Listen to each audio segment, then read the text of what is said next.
Marcus Thompson adjusted his laptop screen and squinted at the router settings page.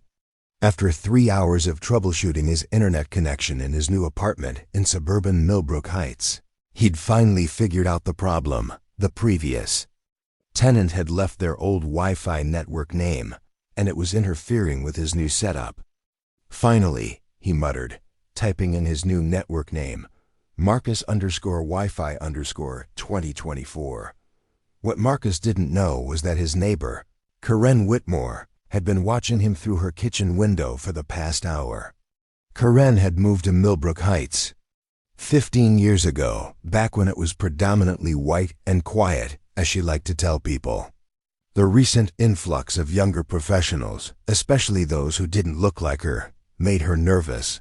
From her vantage point, Karen could see Marcus hunched over his laptop, occasionally walking around his apartment with what looked like a small device in his hand.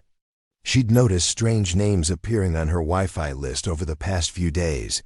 Get Your Own Internet, FBI_surveillance_van, and now Marcus_Wi-Fi_2024.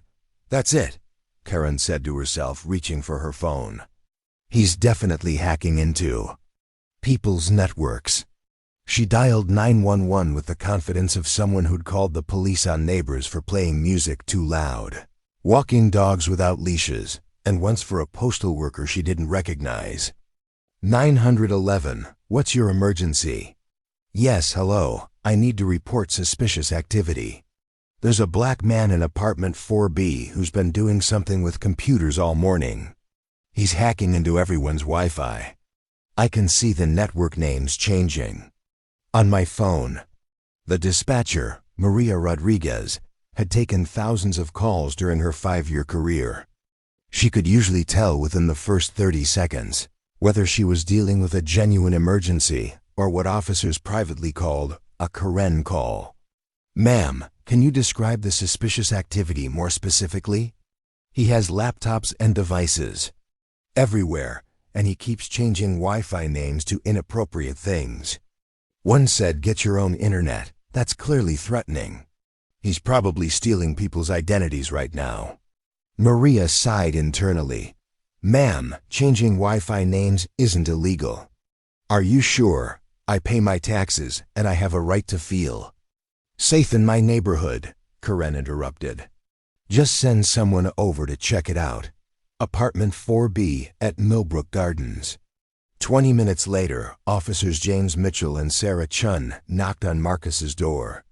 Mitchell, a 15-year veteran, had responded to more than his share of unnecessary calls about black men existing in predominantly white neighborhoods. Chun, newer to the force but already frustrated by the pattern, carried a tablet to document the interaction. Marcus opened the door, still holding his laptop. Good afternoon, officers. Is everything okay? We received a call about suspicious computer activity, Mitchell explained, his tone apologetic. Mind if we ask what you're working on? Marcus laughed, assuming it was some kind of joke. Seriously? Someone called the cops because I'm setting up my internet? I'm afraid so, Chun replied. Your neighbor reported that you were hacking Wi-Fi networks. Hacking?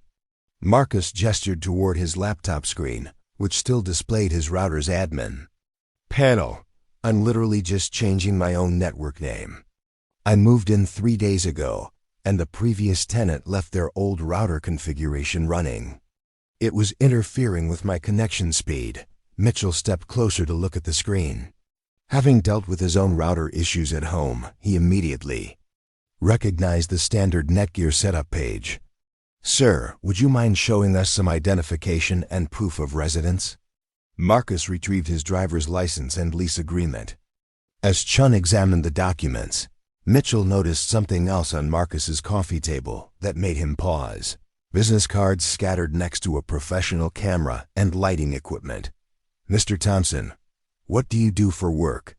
I'm a cybersecurity consultant, Marcus replied. I help small businesses protect their networks from actual hackers.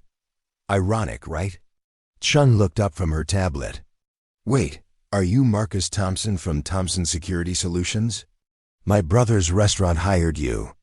Last year after they got hit with ransomware. That's me. Small world. But the biggest surprise came when Mitchell picked up one of the business cards and read the address. Sir, this says you're based in Millbrook Heights, but the business license shows ... He paused, double-checking his phone. It shows this exact address. Apartment 4B. Right, I run my business from home. I just moved my office here from downtown. Better internet infrastructure in the suburbs, ironically. Chung was now scrolling through her tablet with increasing interest. Officer Mitchell, you need to see this. According to city records, Mr. Thompson isn't just a resident. He's also the new owner of the Millbrook Gardens apartment complex. Marcus grinned. Surprise! I bought the building last month. I'm planning to upgrade the internet infrastructure for all the tenants. That's actually why I was testing different router configurations. I want to make sure the new system won't interfere with existing setups. The officers exchanged glances. In 15 years, Mitchell had never encountered a situation quite like this. So let me get this straight, Mitchell said slowly. Your neighbor called 911 because you, the building owner, were upgrading internet service for your tenants, including her. Apparently so. Though I should probably mention, I've been getting noise complaints about apartment 4, playing music too loud, letting her dog bark at all hours, and leaving nasty notes on other tenants' doors about keeping the neighborhood standards up. I was actually planning to have a conversation with her about the lease violations. Shun couldn't suppress a smile. Well, this just got interesting. As if on cue, Karen appeared in the hallway, having watched the police cars arrive from her window. She marched up to the group with the confidence of someone who'd never been wrong in her life. Officers, thank goodness you're here. Did you arrest him? I have more evidence he's been making threats through the Wi-Fi names.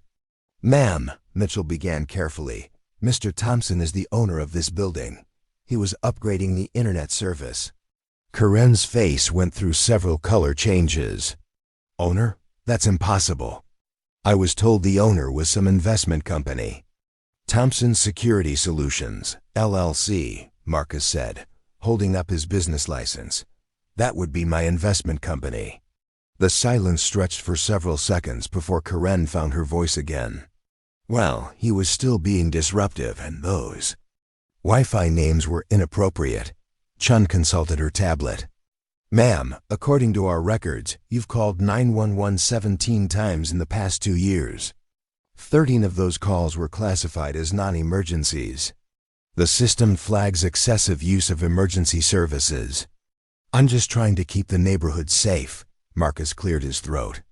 Actually, Mrs. Whitmore, since we're all here, I should mention that I've received multiple complaints about your behavior toward other tenants.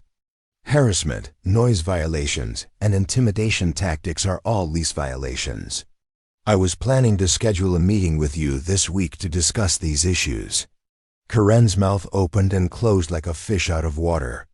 However, Marcus continued, since this is clearly all based on misunderstanding and possibly some unconscious biases, I'm willing to start fresh.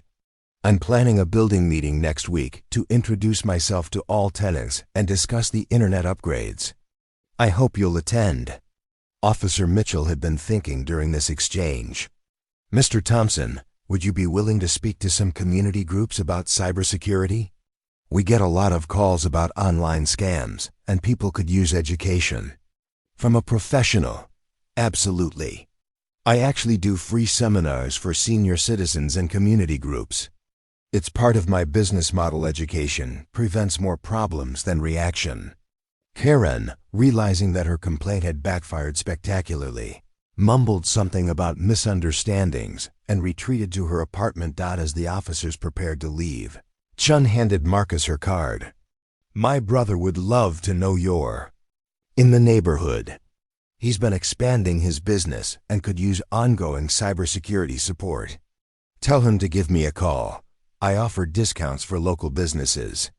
After everyone left, Marcus returned to his laptop and changed his Wi-Fi name. One more time, welcome _to the neighborhood. Later that week, the building meeting went better than expected. Marcus presented his plans for fiber internet upgrades, new security cameras, and improved lighting in common areas. Most tenants were enthusiastic about the improvements. Karen attended, sitting in the back row. When Marcus opened the floor for questions, she raised her hand tentatively. Will the new internet be faster, much faster, and more reliable? Everyone's connection will improve. And ... will it cost more? Actually, I'm absorbing the upgrade costs.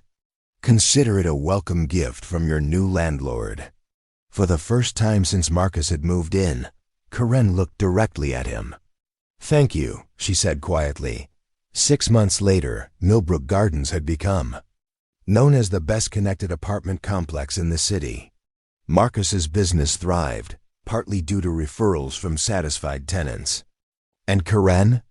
She still watched her neighbors, but now she occasionally brought cookies to new tenants instead of calling the police. The Wi-Fi name welcome _to the neighborhood became something of a local legend, reminding everyone that assumptions can be dangerous, but understanding can transform entire community.